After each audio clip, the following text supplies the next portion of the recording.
ਵਾਹਿਗੁਰੂ ਜੀ ਕਾ ਖਾਲਸਾ, ਵਾਹਿਗੁਰੂ ਜੀ ਕੀ ਫਤਿਹ। ਦੁਨੀਆ ਭਰ ਵਿੱਚ ਟੀਵੀ 84 ਦੇਖ ਰਹੇ ਸਮੂਹ ਦਰਸ਼ਕਾਂ ਨੂੰ ਮੈਂ ਅੱਜ ਦੇ ਇਸ ਦਾ ਫੋਰਥ ਲਾਈਨਸ ਪ੍ਰੋਗਰਾਮ ਦੇ ਵਿੱਚ ਜੀ ਆਇਆਂ ਨੂੰ ਕਹਿਣਾ। ਅਮਰੀਕਾ ਦੇ ਵਿੱਚ ਪਿਛਲੇ ਦਿਨੀ ਫਲੋਰੀਡਾ ਸਟੇਟ ਦੇ ਵਿੱਚ ਇੱਕ ਟਰੱਕ ਹਾਦਸਾ ਹੋਇਆ, ਜਿਸ ਦੇ ਵਿੱਚ 28 ਸਾਲਾਂ ਦਾ ਜਿਹੜਾ ਸਿੱਖ ਨੌਜਵਾਨ ਆ ਹਰਜਿੰਦਰ ਸਿੰਘ, ਉਹ ਟਰੱਕ ਚਲਾ ਰਿਹਾ ਸੀ ਤੇ ਉਸ ਦਾ ਟਰੱਕ ਯੂ ਟਰਨ ਲੈਂਦਿਆਂ ਹੋਇਆਂ ਇੱਕ ਸੜਕ ਦੇ ਉੱਤੇ ਆ ਰਹੀ ਜਿਹੜੀ ਮਿੰਨੀ ਵੈਨ ਸੀ ਉਸ ਨਾਲ ਟਕਰਾ ਗਿਆ ਤੇ ਉਸ ਮਿੰਨੀ ਵੈਨ ਦੇ ਵਿੱਚ ਜਿਹੜੇ ਸਫ਼ਰ ਕਰ ਰਹੇ 3 ਯਾਤਰੀ ਸੀ, ਉਹਨਾਂ ਦੀ ਇਸ ਹਾਦਸੇ ਦੇ ਵਿੱਚ ਮੌਤ ਹੋ ਗਈ। ਤੇ ਇਹ ਹਾਦਸਾ ਜਿਹੜਾ ਮਤਲਬ ਅਨੇਕਾਂ ਹਾਦਸੇ ਜਿਹੜੇ ਆ ਸੜਕਾਂ ਦੇ ਉੱਤੇ ਵਾਪਰਦੇ ਨੇ ਤੇ ਇਹ ਵੀ ਗੱਲ ਤੈਅ ਆ ਕਿ ਹਰ ਹਾਦਸੇ ਦੇ ਵਿੱਚ ਕੋਈ ਨਾ ਕੋਈ ਗਲਤੀ ਹੁੰਦੀ ਆ, ਕਿਸੇ ਨਾ ਕਿਸੇ ਸ਼ਖਸ ਦੀ ਗਲਤੀ ਹੁੰਦੀ ਹੈ, ਇਸੇ ਕਰਕੇ ਹਾਦਸਾ ਵਾਪਰਦਾ ਹੈ। ਪਰ ਉਹ ਗਲਤੀਆਂ ਹਰ ਰੋਜ਼ ਰਿਪੀਟ ਵੀ ਹੁੰਦੀਆਂ ਨੇ, ਹਰ ਰੋਜ਼ ਉਹੋ ਜਿਹੀਆਂ ਗਲਤੀਆਂ ਦੇ ਨਾਲ ਨਵੇਂ ਹਾਦਸੇ ਵੀ ਹੁੰਦੇ ਆ। ਪਰ ਕੀ ਵੱਖਰਾ ਸੀ ਇਸ ਹਾਦਸੇ ਦੇ ਵਿੱਚ ਕਿ ਫਲੋਰੀਡਾ ਦੇ ਵਿੱਚ ਹੋਇਆ ਇਹ ਸੜਕ ਹਾਦਸਾ ਅਮਰੀਕਾ ਦੇ ਵਿੱਚ ਇੱਕ ਸਿਆਸੀ ਮਸਲਾ ਬਣ ਗਿਆ। ਬਲਕਿ ਇਕੱਲਾ ਅਮਰੀਕਾ ਦੇ ਵਿੱਚ ਹੀ ਨਹੀਂ, ਅਮਰੀਕਾ ਤੋਂ ਬਾਹਰ ਵਿਸ਼ਵ ਪੱਧਰ ਦੇ ਉੱਤੇ ਵੀ ਇਸ ਹਾਦਸੇ ਦੀ ਵੱਡੇ ਪੱਧਰ ਤੇ ਚਰਚਾ ਹੋਈ ਤੇ ਜਿਹੜਾ ਇਸ ਹਾਦਸੇ ਦੇ ਵਿੱਚ ਡਰਾਈਵਰ ਸੀ ਹਰਜਿੰਦਰ ਸਿੰਘ, ਉਹਨੂੰ ਜਿੱਥੇ ਉਹ ਇੱਕ ਜੋ ਸਜ਼ਾ ਉਹਨੂੰ ਲੀਗਲੀ ਮਿਲਣੀ ਆ, ਜਿਹੜਾ ਉਹਦਾ ਕੇਸ ਚੱਲਣਾ ਆ, ਪਰ ਉਸ ਤੋਂ ਪਹਿਲਾਂ ਇੱਕ ਬੜਾ ਖਤਰਨਾਕ ਮੀਡੀਆ ਟਰਾਇਲ ਹਰਜਿੰਦਰ ਸਿੰਘ ਦਾ ਜਿਹੜਾ ਚਲਾਇਆ ਗਿਆ ਤੇ ਇਹ ਸਾਰਾ ਜਿਹੜਾ ਮਸਲਾ ਆ, ਇਹ ਮਸਲਾ ਹੁਣ ਇੱਕ ਹਾਦਸਾ ਨਹੀਂ ਰਹਿ ਗਿਆ। ਇਹ ਮਸਲਾ ਇੱਕ ਉਸ ਨੈਰੇਟਿਵ ਨਾਲ ਜੁੜ ਗਿਆ ਜਿਹੜਾ ਇਕੱਲਾ ਅਮਰੀਕਾ ਦੀ ਪੋਲਿਟਿਕਸ ਦੇ ਨਾਲ ਨਹੀਂ ਜੁੜਿਆ ਹੋਇਆ, ਬਲਕਿ ਸਾਊਥ ਏਸ਼ੀਆ ਦੀ ਜੀਓਪੋਲਿਟਿਕਸ ਦੇ ਨਾਲ ਵੀ ਜੁੜਿਆ ਹੋਇਆ, ਜਿਸ ਦੇ ਵਿੱਚ ਕਿ ਜਿਹੜੇ ਨੈਰੇਟਿਵ ਆ ਮੁਲਕਾਂ ਦੇ ਪ੍ਰਤੀ, ਮੁਲਕਾਂ ਦੀ ਜਿਹੜੀ ਅੰਦਰੂਨੀ ਸਿਆਸਤ ਆ, ਉਹਦੇ ਵਿੱਚ ਜਿਹੜੇ ਨੈਰੇਟਿਵਸ ਆ, ਉਹ ਸਾਰੇ ਆਪਣਾ ਰੋਲ ਨਿਭਾ ਰਹੇ ਆ।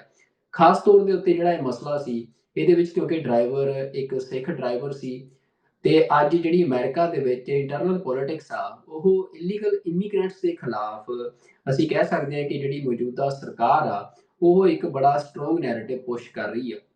ਤੇ ਜਿਹਨੂੰ ਇਸ ਹਾਦਸੇ ਤੋਂ ਬਾਅਦ ਜਿਹੜੀ ਉਹਦੀ ਵੀਡੀਓ ਵਾਇਰਲ ਹੋਈ, ਉਸਨੇ ਇੱਕ ਮੌਕਾ ਪ੍ਰਦਾਨ ਕੀਤਾ ਕਿ ਜਿਹੜੀ ਮੌਜੂਦਾ ਰਿਪਬਲਿਕਨ ਗਵਰਨਮੈਂਟ ਆ, ਉਹਨੇ ਜਿਹੜੀ ਡੈਮੋਕ੍ਰੈਟਿਕ ਗਵਰਨਮੈਂਟ ਆ ਜਾਂ ਡੈਮੋਕ੍ਰੈਟਿਕ ਸਟੇਟਸ ਨੇ ਜਿਹੜੀਆਂ ਜਿੱਥੇ ਡੈਮੋਕ੍ਰੇਟਸ ਰੂਲ ਕਰ ਰਹੇ ਆ, ਉਹਨਾਂ ਨੂੰ ਕਟਹਿਰੇ ਦੇ ਵਿੱਚ ਖੜਾ ਕਰਨ ਦੀ ਕੋਸ਼ਿਸ਼ ਕੀਤੀ। ਪਰ ਇਸ ਦੇ ਨਾਲ ਹੀ ਇਹ ਵੀ ਦੇਖਿਆ ਗਿਆ ਕਿ ਜਿਹੜਾ ਰਾਈਟ ਵਿੰਗ ਆ, ਉਹ ਫੇਕ ਅਕਾਊਂਟਸ ਤੋਂ ਜਾਂ ਰਾਈਟ ਵਿੰਗ ਜਿਹੜੇ ਫੇਕ ਅਕਾਊਂਟਸ ਚੱਲਦੇ ਆ ਤੇ ਇਹ ਵੀ ਗੱਲ ਕਹੀ ਜਾ ਰਹੀ ਹੈ ਸਿੱਖ ਹਲਕਿਆਂ ਦੇ ਵਿੱਚ ਕਿ ਭਾਰਤ ਦਾ ਜਿਹੜਾ ਜਿਹੜਾ ਫੇਕ ਮੀਡੀਆ, ਜਿਹੜੇ ਫੇਕ ਅਕਾਊਂਟਸ ਨੇ ਇੰਡੀਅਨਸ ਦੇ ਵੱਲੋਂ ਚਲਾਏ ਜਾਂਦੇ ਆ, ਉਹਨਾਂ ਨੇ ਇਸ ਹਾਦਸੇ ਨੂੰ ਮੌਜੂਦਾ ਸਮੇਂ ਜੋ ਭਾਰਤ ਤੇ ਅਮਰੀਕਾ ਦੇ ਦਰਮਿਆਨ ਇੱਕ ਹੋਸਟਿਲਿਟੀ ਦਾ ਮਾਹੌਲ ਚੱਲ ਰਿਹਾ ਆ ਦੋਵੇਂ ਮੁਲਕਾਂ ਦੇ ਦਰਮਿਆਨ, ਤਾਂ ਉਹਦੇ ਵਿੱਚ ਭਾਰਤੀ ਫੇਕ ਅਕਾਊਂਟਸ ਨੇ ਇਸ ਸਾਰੇ ਹਾਦਸੇ ਨੂੰ ਕਾਫੀ ਹਵਾ ਦੇਣ ਦੀ ਕੋਸ਼ਿਸ਼ ਕੀਤੀ ਤੇ ਜਿਹਦੇ ਤੇ ਪਟੀਸ਼ਨਸ ਵੀ ਚਲਾਈਆਂ ਗਈਆਂ ਜਾਂ ਹੋਰ ਇਸ ਤਰੀਕੇ ਦਾ ਇੱਕ ਵਰਤਾਂਤ ਸਿਰਜਣ ਦੀ ਕੋਸ਼ਿਸ਼ ਹੋਈ। ਪਰ ਹੁਣ ਅਸੀਂ ਦੇਖ ਰਹੇ ਹਾਂ ਕਿ ਜਿਹੜੀਆਂ ਸਿੱਖ ਜਥੇਬੰਦੀਆਂ ਨੇ, ਉਹ ਕਾਫੀ ਸਰਗਰਮ ਨੇ ਇਸ ਮਾਮਲੇ ਦੇ ਵਿੱਚ। ਪਿਛਲੇ ਦਿਨੀ ਸਿੱਖਸ ਫॉर ਜਸਟਿਸ ਦੇ ਲੀਗਲ ਕਾਉਂਸਲ ਗੁਰਪਤਵੰਤ ਸਿੰਘ ਪੰਨੂ, ਉਹ ਵੀ ਹਰਜਿੰਦਰ ਸਿੰਘ ਨੂੰ ਜੇਲ੍ਹ ਦੇ ਵਿੱਚ ਮਿਲ ਕੇ ਆਏ ਆ ਤੇ ਇਸ ਤੋਂ ਇਲਾਵਾ ਇੱਕ ਵੱਡੀ ਅਪਡੇਟ ਲੈ ਕੇ ਅੱਜ ਅਸੀਂ ਤੁਹਾਡੇ ਅੱਗੇ ਪੇਸ਼ ਹੋਏ ਹਾਂ ਕਿ ਹਰਜਿੰਦਰ ਸਿੰਘ ਦੀ ਜਿਹੜੀ ਕਾਨੂੰਨੀ ਪੈਰਵਾਈ ਆ, ਉਸ ਦੀ ਜ਼ਿੰਮੇਵਾਰੀ ਸਿੱਖ ਸੰਸਥਾ ਯੂਨਾਈਟਿਡ ਸਿੱਖਸ ਨੇ ਲਈ ਆ ਤੇ ਯੂਨਾਈਟਿਡ ਸਿੱਖਸ ਦੇ ਵੱਲੋਂ ਜਿਹੜਾ ਹਰਜਿੰਦਰ ਸਿੰਘ ਦਾ ਵਕਾਲਤਨਾਮਾ ਆ, ਉਹ ਭਰਿਆ ਗਿਆ ਤੇ ਜਿਹੜੀਆਂ ਅਫਵਾਹਾਂ ਸੋਸ਼ਲ ਮੀਡੀਆ ਦੇ ਉੱਤੇ ਚੱਲ ਰਹੀਆਂ ਸੀ, 45 ਸਾਲ ਦੀ ਸਜ਼ਾ ਹੋਈ ਆ, ਇਹ ਹੋਇਆ, ਉਹ ਹੋਇਆ, ਉਹਨਾਂ ਸਾਰੀਆਂ ਬਾਰੇ ਵੀ ਅੱਜ ਅਸੀਂ ਗੱਲਬਾਤ ਕਰਾਂਗੇ। ਤੇ ਸਾਡੇ ਨਾਲ ਅੱਜ ਦੇ ਇਸ ਪ੍ਰੋਗਰਾਮ ਦੇ ਵਿੱਚ ਯੂਨਾਈਟਿਡ ਸਿੱਖਸ ਦੇ ਡਾਇਰੈਕਟਰ ਗੁਰਵਿੰਦਰ ਸਿੰਘ, ਉਹ ਮੌਜੂਦ ਹੋਣਗੇ ਤੇ ਨਾਲ ਹੀ ਹਰਜਿੰਦਰ ਸਿੰਘ ਨੂੰ ਜੇਲ੍ਹ ਦੇ ਵਿੱਚ ਮਿਲ ਕੇ ਆਏ ਵਕੀਲਾਂ ਦਾ ਜਿਹੜਾ ਪੈਨਲ ਯੂਨਾਈਟਿਡ ਸਿੱਖਸ ਵੱਲੋਂ ਅਪਾਇੰਟ ਕੀਤਾ ਗਿਆ ਆ, ਉਸ ਦੇ ਨਾਲ ਐਜ਼ ਅ ਟਰਾਂਸਲੇਟਰ ਉੱਥੇ ਜਾ ਕੇ ਆਏ ਨੇ ਮਨਿੰਦਰ ਸਿੰਘ, ਜਿਹੜੇ ਕਿ ਹੈਡ ਆਫ ਆਪਰੇਸ਼ਨਸ ਨੇ ਯੂਨਾਈਟਿਡ ਸਿੱਖਸ ਦੇ, ਉਹ ਸਾਡੇ ਨਾਲ ਇਸ ਪ੍ਰੋਗਰਾਮ ਦੇ ਵਿੱਚ ਮੌਜੂਦ ਨੇ। ਤਾਂ ਅੱਜ ਦਾ ਇਹ ਪ੍ਰੋਗਰਾਮ ਇਸ ਵੱਡੀ ਘਟਨਾ ਦੇ ਉੱਤੇ ਅਸੀਂ ਚਰਚਾ ਕਰਾਂਗੇ, ਉਹਦੀਆਂ ਫੈਕਚੁਅਲ ਰਿਐਲਿਟੀਜ਼ ਕੀ ਨੇ ਉਹ ਜਾਣਾਂਗੇ ਤੇ ਹਰਜਿੰਦਰ ਸਿੰਘ ਜੇਲ੍ਹ ਦੇ ਵਿੱਚ ਕਿਸ ਮਾਹੌਲ 'ਚ ਰਹਿ ਰਿਹਾ ਆ ਤੇ ਕੀ ਕਾਨੂੰਨੀ ਪੈਰਵਾਈ ਕੀਤੀ ਜਾ ਰਹੀ ਆ, ਇਹ ਜਾਣਾਂਗੇ ਤੇ ਜਾਣਾਂਗੇ ਉਹਨਾਂ ਬੰਦਿਆਂ ਤੋਂ ਜਿਹੜੇ ਕਾਨੂੰਨੀ ਪੈਰਵਾਈ ਕਰ ਰਹੇ ਨੇ। ਤੇ ਮੈਂ ਸਭ ਤੋਂ ਪਹਿਲਾਂ ਗੁਰਵਿੰਦਰ ਸਿੰਘ ਜੀ ਤੁਹਾਨੂੰ ਤੇ ਮਨਿੰਦਰ ਸਿੰਘ ਜੀ ਤੁਹਾਨੂੰ ਜੀ ਆਇਆਂ ਨੂੰ ਕਹਿੰਦਾ ਟੀਵੀ 84 ਤੇ। ਵਾਹਿਗੁਰੂ ਜੀ ਕਾ ਖਾਲਸਾ, ਵਾਹਿਗੁਰੂ ਜੀ ਕੀ ਫਤਿਹ। ਵਾਹਿਗੁਰੂ ਜੀ ਕੀ ਫਤਿਹ। ਵਾਹਿਗੁਰੂ ਜੀ ਖਾਲਸਾ, ਵਾਹਿਗੁਰੂ ਜੀ ਕੀ ਫਤਿਹ। ਸਭ ਤੋਂ ਪਹਿਲਾਂ ਮਨਿੰਦਰ ਸਿੰਘ ਜੀ, ਮੈਂ ਤੁਹਾਡੇ ਤੋਂ ਜਾਣਨਾ ਚਾਹੁੰਦਾ ਕਿਉਂਕਿ ਤੁਸੀਂ ਮਿਲ ਕੇ ਆਏ ਹੋ ਹਰਜਿੰਦਰ ਸਿੰਘ ਨੂੰ ਜੇਲ੍ਹ ਦੇ ਵਿੱਚ, ਤਾਂ ਕੀ ਗੱਲਬਾਤ ਤੁਹਾਡੀ ਹਰਜਿੰਦਰ ਸਿੰਘ ਦੇ ਨਾਲ ਹੋਈ ਆ ਤੇ ਮਤਲਬ ਕੀ ਕਿਹਾ ਹਰਜਿੰਦਰ ਸਿੰਘ ਨੇ ਤੁਹਾਨੂੰ? ਜੀ, ਧੰਨਵਾਦ ਵੀਰ ਜੀ, ਵਾਹਿਗੁਰੂ ਜੀ ਕਾ ਖਾਲਸਾ, ਵਾਹਿਗੁਰੂ ਜੀ ਕੀ ਫਤਿਹ ਵੰਸ ਅਗੇਨ। ਅਸੀਂ ਜਦੋਂ ਐਂਟਰ ਹੋਏ ਸੈੱਲ ਵਿੱਚ ਸਾਨੂੰ ਸਪੈਸ਼ਲ ਜਗ੍ਹਾ ਦਿੱਤੀ ਗਈ ਜਿੱਥੇ ਅਸੀਂ ਹਰਿੰਦਰ ਵੀਰ ਜੀ ਨਾਲ ਗੱਲਬਾਤ ਕਰ ਸਕੀਏ ਤੇ ਫਤਿਹ ਪ੍ਰਵਾਨ ਕੀਤੀ ਪਹਿਲਾਂ ਚੰਗੀ ਤਰ੍ਹਾਂ। ਤੇ ਮੇਰੇ ਨਾਲ ਸਰਜੀਤ ਵੀਰ ਜੀ ਵੀ ਲੋਕਲ ਵੀਰ ਨਾਲ ਗਏ ਸੀ ਤੇ ਅਸੀਂ ਪਹਿਲੀ ਗੱਲ ਤਾਂ ਉਹਨੇ ਚਿਹਰੇ ਤੇ ਬਹੁਤ ਅੱਛੀ ਰਵਾਨਗੀ ਹੈਗੀ ਸੀ। ਅਸੀਂ ਸੋਚਦੇ ਸੀ ਕਿ ਖੁਸ਼ ਰਹਿਣ ਤੇ ਹੀ ਵਾਸ ਵੈਰੀ ਲੁਕਿੰਗ ਹੈਪੀ। ਤੇ ਪਟਕਾ ਸਜਾਇਆ ਸੀ ਬਲੈਕ ਕਲਰ ਦਾ, ਉਹ ਦੇਖ ਕੇ ਬੜਾ ਖੁਸ਼ੀ ਹੋਈ ਕਿ ਵੀ ਇਸੇ ਟਕਿਆ ਉਹਨਾਂ ਨੇ। ਤੇ ਸਭ ਤੋਂ ਪਹਿਲਾਂ ਗੱਲ ਬੈਠਦਾ ਸੀ ਉਹਨੇ ਕਿਹਾ ਕਿ ਤੁਸੀਂ ਆਏ ਹੋ ਤੇ 5 ਮਿੰਟ ਪਹਿਲੇ ਮੈਨੂੰ ਪਟਕਾ ਇਹਨਾਂ ਨੇ ਦਿੱਤਾ ਕਿ ਤੁਸੀਂ ਪਾ ਲਓ ਜੀ। ਤੇ ਅਸੀਂ ਵੈਸੇ ਹੀ ਬਾਹਰ ਕਹਿ ਕੇ ਆ ਰਹੇ ਸੀ ਕਿ ਸਾਡੇ ਵਿੱਚ ਸਿਰ ਢੱਕਣਾ ਬਹੁਤ ਜ਼ਰੂਰੀ ਹੈ ਤੇ ਤੁਸੀਂ ਕਿਰਪਾ ਕਰਕੇ ਇਹਨਾਂ ਨੂੰ ਐਟਲੀਸਟ ਅਲਾਓ ਕਰੋ ਕਿ ਅਸੀਂ ਅਗਰ ਬੱਚਾ ਢੱਕ ਸਕੇ। ਤੇ ਉਹ ਕਹਿੰਦੇ ਸੀ ਆਲਰੇਡੀ ਸੀ ਪਿੱਛੇ ਕਾਰਵਾਈ ਕਰ ਰਹੇ ਹਾਂ, ਕੋਸ਼ਿਸ਼ ਕਰ ਰਹੇ ਕਿ ਪ੍ਰਵਾਨਗੀ ਮਿਲ ਜਾਏ। ਤੇ ਬੱਚੋ he was very happy to see us. ਤੇ ਬੜੀ ਸੁਖਰੂ ਨॉर्मल ਲੱਗ ਰਹੀ ਸੀ basically. He was not looking tensed or anything, he was looking normal ਜੀ। ਤੇ ਤੇ ਗੱਲਬਾਤ ਬਿਲਕੁਲ ਜੀ, ਮੈਂ ਮਨਿੰਦਰ ਸਿੰਘ ਤੁਹਾਡੇ ਕੋਲ ਫਿਰ ਆਉਣਾ। ਗੁਰਵਿੰਦਰ ਸਿੰਘ ਜੀ, ਦਰਸ਼ਕਾਂ ਨੂੰ ਇਹ ਵੀ ਜਾਣਕਾਰੀ ਦਿਓ ਕਿ ਜਿਹੜੀ ਇਹ ਕਾਨੂੰਨੀ ਪੈਰਵਾਈ ਤੁਸੀਂ ਸ਼ੁਰੂ ਕੀਤੀ ਹੈ ਯੂਨਾਈਟਿਡ ਸਟੇਟਸ ਨੂੰ ਇਹ ਜਿਹੜੀ ਜ਼ਿੰਮੇਵਾਰੀ ਲਈ ਆ, ਇਹਦੇ 'ਚ ਕਿਹੜੀ ਟੀਮ ਜਿਹੜੀ ਆ ਨਿਯੁਕਤ ਕੀਤੀ ਗਈ ਆ ਤੇ ਕਿੱਥੋਂ ਤੱਕ ਜਿਹੜਾ ਪ੍ਰੋਸੈਸ ਆ ਉਹ ਹੁਣ ਤੱਕ ਪਹੁੰਚ ਚੁੱਕਿਆ ਹੈ? ਹਾਂਜੀ ਸੁਖਵਿੰਦਰ ਸਿੰਘ ਜੀ, ਪਹਿਲਾਂ ਤਾਂ ਅਸੀਂ ਤਹਿ ਦਿਲੋਂ ਧੰਨਵਾਦੀ ਹਾਂ ਕਿ ਟੀਵੀ 84 ਦੇ ਮਾਧਿਅਮ ਦੇ ਰਾਹੀਂ ਤੁਸੀਂ ਸਾਨੂੰ ਦਰਸ਼ਕਾਂ ਦੇ ਰੂਬਰੂ ਹੋਣ ਦਾ ਮੌਕਾ ਦਿੱਤਾ ਆ। ਤੇ ਇਹ ਦੱਸਣਾ ਚਾਹਾਂਗੇ ਕਿ ਦੇਖੋ ਯੂਨਾਈਟਿਡ ਸਟੇਟਸ ਨੂੰ 25 ਸਾਲ ਹੋ ਗਏ ਸੇਵਾ ਕਰਦਿਆਂ ਨੂੰ। ਸੋ ਕਹਿਣ ਦਾ ਭਾਵ ਹੈ ਕਿ ਜਦ ਪਰਿਵਾਰ ਨੇ ਪੁਕਾਰ ਕੀਤੀ ਤੇ ਦਿੱਤੀ ਕਿ ਉਹਨਾਂ ਦੀ ਸਹਾਇਤਾ ਕਰੇ, ਕੋਈ ਮਤਲਬ ਪੈਰਵਾਈ ਕਰੇ, ਕੋਈ ਮਤਲਬ ਜਿਹੜੀ ਬਣਦੀ ਜਿਹੜੀ ਹੈਗੀ ਆ ਉਹਨਾਂ ਨਾਲ ਸਾਂਝ ਪਾਵੇ, ਤਾਂ ਫਿਰ ਅਸੀਂ ਇਹ ਸੋਚਿਆ ਕਿ ਦੇਖੋ ਇਹ ਇਕੱਲੇ ਇੱਕ ਟਰੱਕ ਡਰਾਈਵਰ ਦਾ ਮਸਲਾ ਨਹੀਂ, ਜਿਵੇਂ ਤੁਸੀਂ ਸਾਫ਼ ਦੱਸਿਆ ਆ। ਇਹ ਹੁਣ ਸਾਡੇ ਦਸਤਾਰ ਤੇ ਨਿਸ਼ਾਨੇ ਦਾਗੇ ਗਏ ਨੇ, ਸਾਡੀ ਪਹਿਚਾਣ ਤੇ ਸਾਡੇ ਸਿਧਾਂਤਾਂ ਤੇ। ਸੋ ਅਸੀਂ ਇਹ ਸਮਝਿਆ ਕਿ ਇਹ ਬੜਾ ਜ਼ਰੂਰੀ ਆ ਕਿ ਮਤਲਬ ਇਸ ਦੇ ਵਿੱਚ ਅਸੀਂ ਆਪਣਾ ਯੋਗਦਾਨ ਪਾਈਏ ਤੇ ਸਹਾਇਤਾ ਕਰੀਏ ਪਰਿਵਾਰ ਦੀ। ਕਿਉਂਕਿ ਅਸੀਂ ਮੁੱਖ ਦੀ ਗੱਲ ਆ ਕਿ ਇੱਕ ਨੌਜਵਾਨ ਸਿੱਖ ਵਿਅਕਤੀ ਉਹਨੂੰ ਇੱਕ ਪੋਲੀਟੀਕਲ ਸਕੇਪਗੋਟ ਬਣਾਇਆ ਜਾ ਰਿਹਾ, ਜਿਵੇਂ ਤੁਸੀਂ ਕਿਹਾ ਕਿ ਪੋਲੀਟੀਕਲ ਫੁੱਟਬਾਲ ਬਣਾਇਆ ਜਾ ਰਿਹਾ ਆ। ਜਿਹੜੇ ਅਫਸੋਸ ਦੀ ਗੱਲ ਆ, ਜਿਹੜੇ ਹੁੰਦੇ ਨੇ ਪੋਲੀਟੀਸ਼ੀਅਨ ਹੁੰਦੇ ਨੇ, ਉਹਨਾਂ ਨੇ ਆਪਣੀ ਰੋਟੀਆਂ ਸੇਕਣੀਆਂ ਹੁੰਦੀਆਂ ਨੇ, ਉਹਨਾਂ ਨੇ ਕੋਈ ਲੱਭਣਾ ਹੁੰਦਾ ਆ ਕਿ ਕਿਹੜੀ ਚੀਜ਼ ਤੇ ਅਸੀਂ ਆਪਣੀ ਜਿਹੜੀ ਏਜੰਡਾ ਆ ਜਾਂ ਆਪਣੀ ਜਿਹੜੀ ਜਿਹੜੇ ਨਿੱਜੀ ਸਵਾਰਥ ਨੇ ਉਹਨੂੰ ਅਸੀਂ ਅੱਗੇ ਕਿਵੇਂ ਰੱਖ ਸਕਦੇ ਹਾਂ। ਸੋ ਜਦ ਅਸੀਂ ਵਿਚਾਰ ਕੀਤੀ, ਗੱਲਬਾਤ ਕੀਤੀ, ਸੋ ਅਸੀਂ ਉਸੇ ਵੇਲੇ ਸਾਡੇ ਜਿਹੜੇ ਚੀਫ ਲੀਗਲ ਆਫਿਸਰ ਨੇ ਵਾਂਡਾ ਸਾਂਚੇਜ਼ ਦੇ ਯੂਨਾਈਟਿਡ ਸਟੇਟਸ ਦੇ, ਤੇ ਫਿਰ ਸਾਡੇ ਨਾਲ ਸਾਂਝ ਪਾਈ ਹੋਈ ਆ ਤੇਜਿੰਦਰ ਸਿੰਘ ਜੀ ਬੈਂਸ, ਜੋ TJ ਬੈਂਸ ਨਿਊਯਾਰਕ ਦੇ ਲਾਅ ਫਰਮ ਵਿੱਚ 32 ਸਾਲ ਹੋ ਗਏ ਕਰਦਿਆਂ ਨੂੰ ਕੰਮ, 8 ਵਕੀਲ ਉਹਨਾਂ ਕੋਲ ਨੇ। ਤੇ ਫਿਰ ਅਸੀਂ ਇਹ ਜ਼ਰੂਰੀ ਹੁੰਦਾ ਭਾਈ ਸਾਹਿਬ ਕਿ ਜਿੱਥੇ ਵੀ ਤੁਸੀਂ ਕੇਸ ਲੜ ਰਹੇ ਹੋ ਉਸ ਦਾ ਲੋਕਲ ਵਕੀਲ ਹੋਣਾ ਬੜਾ ਜ਼ਰੂਰੀ ਹੈ। ਸੋ ਲੋਕਲੀ ਅਸੀਂ ਟੀਮ ਫਿਰ ਨਿਯੁਕਤ ਕੀਤੀ ਆ ਜੋ ਹੈਗੀ ਨੈਡਲੀ ਨਾਈਟ, ਤੇ ਉਹਨਾਂ ਦੇ ਨਾਲ ਇੱਕ ਹੈਗਾ ਆ ਮਿਸਟਰ ਮਾਈਕਲ ਵੈਸਲਰ। ਸੋ ਉਹ ਜਿਹੜੀ ਟੀਮ ਆ ਉਹ ਲੋਕਲੀ ਕੰਮ ਕਰੇਗੀ, ਨਾਲ ਦੀ ਨਾਲ ਪਿੱਛੇ ਸਹਾਇਤਾ TJ ਬੈਂਸ ਦੀ ਲਾਅ ਫਰਮ ਹੈਗੀ ਆ। ਤੇ ਸਾਡੇ ਜਿਹੜੇ ਯੂਨਾਈਟਿਡ ਸਟੇਟਸ ਵੱਲੋਂ ਜਿਹੜੇ ਸਾਡੇ ਵਕੀਲ ਨੇ, ਜਿਹੜੀ ਸਾਡੀ ਟੀਮ ਆ, ਵਾਂਡਾ ਸਾਂਚੇਜ਼ ਦੇ, ਜਸਪ੍ਰੀਤ ਕੌਰ ਹੋ ਗਈ, ਤੇਜੀ ਕੌਰ ਹੋ ਗਈ, ਉਹ ਵੀ ਬਕਾਇਦਾ ਤੌਰ ਤੇ ਇਸ ਕੇਸ ਦੇ ਵਿੱਚ ਆਪਣੇ ਪੂਰਾ ਯੋਗਦਾਨ ਪਾਉਣਗੇ। ਓਕੇ। ਤੇ ਮਨਿੰਦਰ ਸਿੰਘ ਜੀ, ਜਿਵੇਂ ਤੁਸੀਂ ਦੱਸਿਆ ਕਿ ਜਿਹੜਾ ਸਿੰਘ ਦੇ ਹੁਣ ਉਹਨਾਂ ਨੇ ਸਿਰ ਦੇ ਉੱਤੇ ਜਿਹੜਾ ਪਟਕਾ ਆ ਉਹਨੂੰ ਦਿੱਤਾ ਆ ਕਿਉਂਕਿ ਸਿੱਖਾਂ ਦੀਆਂ ਜਿਹੜੀਆਂ ਭਾਵਨਾਵਾਂ ਆ ਉਹਨਾਂ ਨੂੰ ਵੀ ਬੜੀ ਸੱਟ ਵੱਜੀ ਸੀ। ਜਿਵੇਂ ਇੱਕ ਇੰਟਰਨੈਸ਼ਨਲ ਲੈਵਲ ਦੇ ਉੱਤੇ ਜਿਹੜੀ ਖਬਰ ਆ ਉਹ ਚੱਲੀ ਤੇ ਨਾਲ ਹੀ ਉਹਨੂੰ ਬਿਨਾਂ ਕਿਸੇ ਮਤਲਬ ਕੇਸ ਢੱਕਿਆਂ ਜਿਹੜਾ ਆ ਉਹ ਅਦਾਲਤ 'ਚ ਪੇਸ਼ ਕੀਤਾ ਗਿਆ ਸੀ। ਤਾਂ ਹੁਣ ਕੀ ਜਿਹੜੀ ਗੱਲ ਚੱਲ ਰਹੀ ਸੀ ਕਿ ਉਹਨੂੰ ਪ੍ਰਵਾਨਗੀ ਮਿਲ ਗਈ ਆ ਸਿਰ ਢੱਕਣ ਦੀ ਜੇਲ੍ਹ ਦੇ ਵਿੱਚ? ਜੀ ਬਿਲਕੁਲ, ਅਸੀਂ ਜੋ ਨਿਕਲਣ ਲੱਗੇ ਸੀ ਤੇ ਫਿਰ ਅਸੀਂ ਇੱਕ ਦਰਖਾਸਤ, ਪਹਿਲਾਂ ਥੈਂਕਸ ਕਰਦਾ ਮੈਂ ਜੋ ਵਾਰਡਨ ਨੂੰ ਕਿ ਤੁਸੀਂ ਬਹੁਤ ਬਹੁਤ ਧੰਨਵਾਦ, ਤੁਸੀਂ ਇਹਨਾਂ ਨੂੰ ਇੱਕ ਮੈਂ ਸੁਨਹਿਰਾ ਕਿ ਤੁਸੀਂ ਸਾਡੀ ਦਰਖਾਸਤ ਮੰਨੀ ਤੇ ਤੁਸੀਂ ਇਹਨਾਂ ਨੂੰ ਸਿਰ ਢੱਕਣ ਵਾਸਤੇ ਕਹਿੰਦੇ ਨਹੀਂ, ਅਸੀਂ ਸਾਨੂੰ ਆ ਗਿਆ ਆਫੀਸ਼ੀਅਲ ਵੀ ਆ ਗਿਆ ਕਿ ਹੁਣ ਅਸੀਂ ਕਦੀ ਵੀ ਨਹੀਂ ਨਿਕਾਲ ਸਕਾਵਾਂਗੇ ਜੀ। ਉਹ ਸਿਕਿਉਰਿਟੀ ਰੀਜ਼ਨ ਕਰਕੇ ਕਹਿੰਦੇ ਅਸੀਂ ਵੱਡੀ ਵਿਸਤਾਰ ਨਹੀਂ ਦੇ ਸਕਦੇ ਤੇ ਲੇਕਿਨ ਇਹ ਕੋਈ ਗੱਲ ਨਹੀਂ, ਪਟਕਾ ਬਣ ਸਕਦਾ, ਨੋ ਵਰੀਜ਼। ਓਕੇ। ਓਕੇ, ਆ ਗਿਆ। ਇਹਦੇ 'ਚ ਮਨਿੰਦਰ ਸਿੰਘ ਜੀ ਹੋਰ ਜਿਹੜੀ ਗੱਲਬਾਤ, ਕਿਉਂਕਿ ਮੈਂ ਸਮਝ ਸਕਦਾ ਕਿ ਲੀਗਲ ਜਿਹੜਾ ਕੇਸ ਆ ਉਹਦੇ ਵਿੱਚ ਵੀ ਜਿਹੜੀਆਂ ਕਾਫੀ ਗੱਲਾਂ ਤੁਸੀਂ ਐਜ਼ ਅ ਟਰਾਂਸਲੇਟਰ ਰੋਲ ਨਿਭਾਇਆ ਜਿਹੜੀਆਂ ਵਕੀਲਾਂ ਤੇ ਉਹਦੇ ਦਰਮਿਆਨ ਹੋਈਆਂ ਹੋਣਗੀਆਂ। ਪਰ ਜੀ ਜਿਹੜੀਆਂ ਕੁਝ ਗੱਲਾਂ ਤੁਸੀਂ ਪਬਲਿਕਲੀ ਅਸੀਂ ਦੱਸ ਸਕਦੇ ਹਾਂ ਕਿ ਉਹ ਕੀ ਸੋਚ ਰਿਹਾ ਕਿ ਐਕਸੀਡੈਂਟ ਬਾਰੇ, ਜਾਂ ਜੋ ਇਹ ਸਾਰਾ ਮੀਡੀਆ ਟਰਾਇਲ ਚੱਲਿਆ ਆ ਇਹਦੇ ਬਾਰੇ ਹਰਜਿੰਦਰ ਸਿੰਘ ਕੀ ਸੋਚ ਰਿਹਾ ਹੈ, ਉਹਨੇ ਕੀ ਕਿਹਾ?